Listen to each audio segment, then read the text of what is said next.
Hello friends, Gujarati રસોડુંમાં તમારું સ્વાગત છે અને હું છું પલક.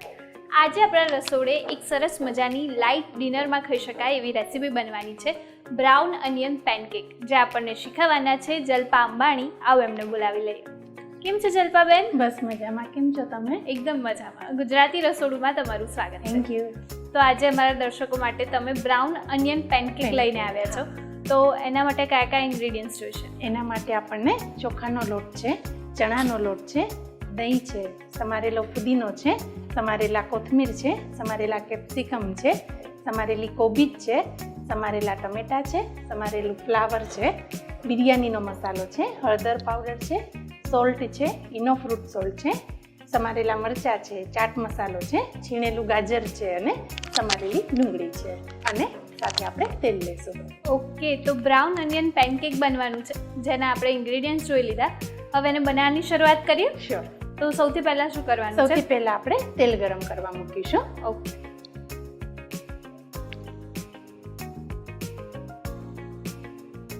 લગભગ આપણે 2 ચમચી જેટલું આમાં તેલ લઈશું. તેલ ગરમ થાય આપણે એટલે એની અંદર આપણે સમારેલી ડુંગળી છે એને એડ કરીશું. આની અંદર આપણે ડુંગળીને આવી રીતના લાંબી સમારી લેવાની છે. તેલ આપણું આવી ગયું છે, આપણે ડુંગળીને થોડી રોસ્ટ કરી લઈએ. આ આપણે લગભગ 1 કપ સમારેલી લાંબી ડુંગળી છે, અને આપણે મીડિયમ ફ્લેમ ઉપર ગોલ્ડન બ્રાઉન થાય ત્યાં સુધી આને આપણે રોસ્ટ કરીશું.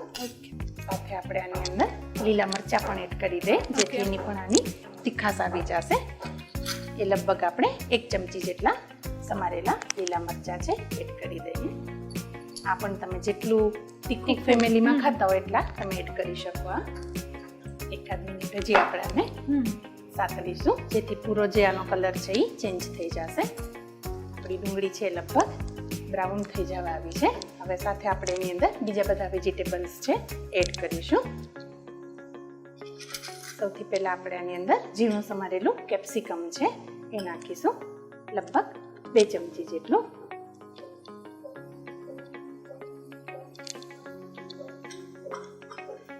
સમારેલું ઝીણું કોબી છે એ પણ આપણે 2 ચમચી જેટલું.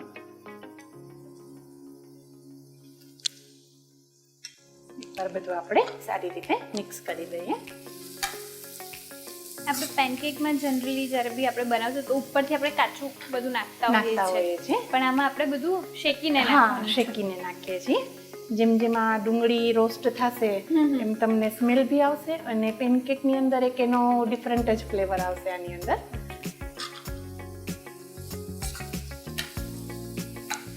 આમાં તમે અત્યારે આપણે ગ્રીન કેપ્સિકમ લીધા છે, આની અંદર તમે ઈચ્છો તો રેડ બેલ પેપર છે, યલો બેલ પેપર પણ આપણે આમાં લઈ શકાય. હવે સાથે આપણે થોડું સમારેલું ફ્લાવર છે એ એડ કરીશું. 2 ચમચી જેટલું આપણે આમાં ઝીણું સમારેલું ફ્લાવર લઈએ છીએ. થોડું આપણે ગાજરનું છીણ એડ કરીશું, 2 ચમચી જેટલું.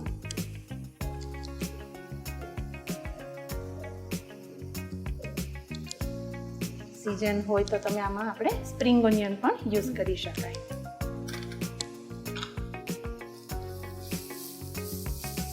બધું વેજીટેબલ છે ને આપણે લગભગ 2 મિનિટ માટે કૂક કરીશું. તો આપણે આની અંદર બધા મસાલા એડ કરી દઈએ. સ્વાદ પ્રમાણે આમાં આપણે મીઠું એડ કરીશું.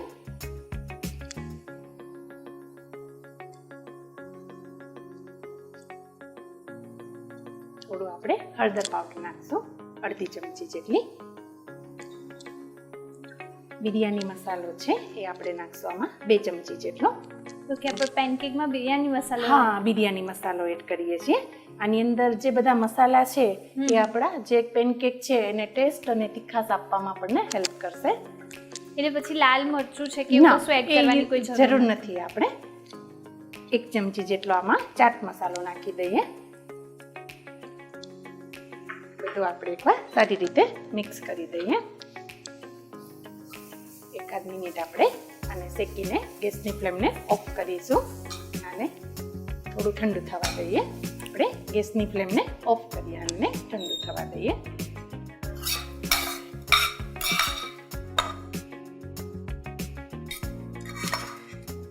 હવે હવે આપણું આ મિશ્રણ છે એ ઠંડુ થઈ ગયું છે અને આપણે એક બાઉલમાં લઈ લઈએ.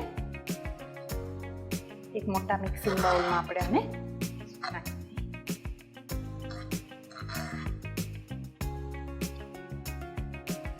હવે આપણે આની અંદર બેટર બનાવવા માટે ચણાનો લોટ અને ચોખાનો લોટ યુઝ કરીએ.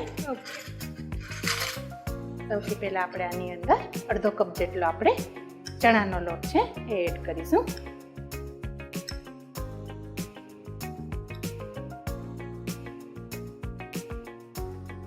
થોડું ક્રિસ્પી અને બાઇન્ડિંગ આપવા માટે આની સાથે આપણે ચોખાનો લોટ લઈએ. જેટલો આપણે ચણાનો લોટ લીધો છે એટલું જ આપણે ચોખાના લોટનું મેઝરમેન્ટ લેશું. અડધો કપ જેટલો આપણે ચોખાનો લોટ એડ કરીએ. ચોખાનો લોટ ન હોય કોઈ વાર આપણી પાસે તો આની બદલે આપણે આમાં રવો પણ વાપરી શકીએ. એકવાર બધું આપણે સારી રીતે મિક્સ કરી દઈએ. હવે આપણે આને બેટર બનાવવા માટે આમાં દહીંનો યુઝ કરીશું.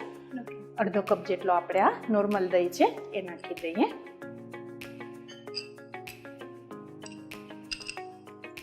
જરૂર પ્રમાણે આપણે પાણી એડ કરીએ આની અંદર.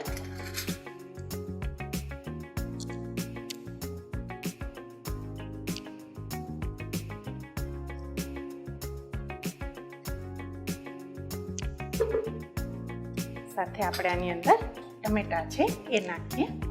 ટમેટા છે કાચા લેવાના? હા, કાચા લેવાના છે. લગભગ 2 મોટી ચમચી જેટલા આપણે સમારેલા ટમેટા લઈ લઈએ. સમારેલો કોથમીર છે એ નાખી દઈએ થોડી. થોડું આને આપણે ફ્લેવર આપવા માટે સમારેલો ફુદીનો નાખીશું. 1 ચમચી જેટલો ફુદીનો લઈ લઈએ. બધું મિક્સ કરી દઈએ આપણે. જરૂર લાગે તો ફરી આપણે પાણી એડ કરીશું. હજી આપણે આમાં થોડું પાણી એડ કરીશું. એટલે પેનકેક ઉતારી શકાય એવી કન્સિસ્ટન્સી. હા, એવી કન્સિસ્ટન્સી એની રાખશું.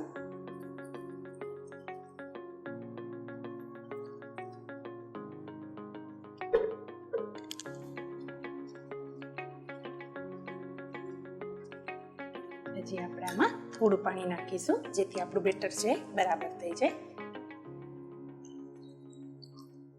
અને લાસ્ટમાં આપણે આની અંદર થોડું આને સ્પોન્જી બનાવવા માટે ઇનો ફ્રૂટ સોલ્ટ એડ કરીશું. ઇનો ફ્રૂટ સોલ્ટની બદલે તમે ખાવાનો સોડા પણ આમાં યુઝ કરી શકાય. અને તરત જ આપણે આને મિક્સ કરી દઈશું. 1-2 મિનિટ માટે આપણે આને ફેટી લઈએ. આપણે તવી ગરમ કરવા મૂકીએ અને આના પેનકેક ઉતારીશું. થોડું આમાં આપણે તેલ લગાવી દઈએ.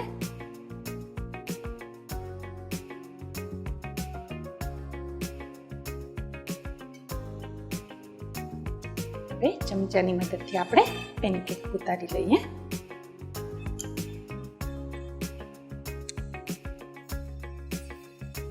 નાના નાના આપણે આવા પેનકેક બનાવીશું.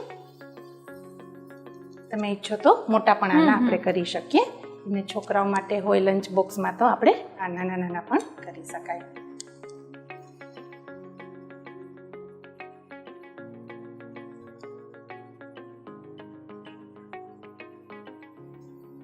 બહુ જાડા પણ નહીં અને પાતળા પણ નહીં એવા ટાઈપના આપણે આના પેનકેક ઉતારીશું. થોડું આપણે તેલ સ્પ્રેડ કરી દઈએ.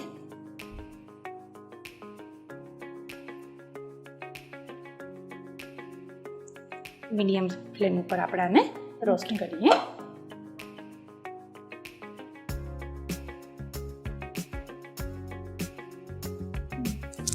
હવે આપણા પેનકેક છે બંને બાજુ શેકાઈ ગયા છે. એને આપણે પ્લેટમાં લઈ લઈએ.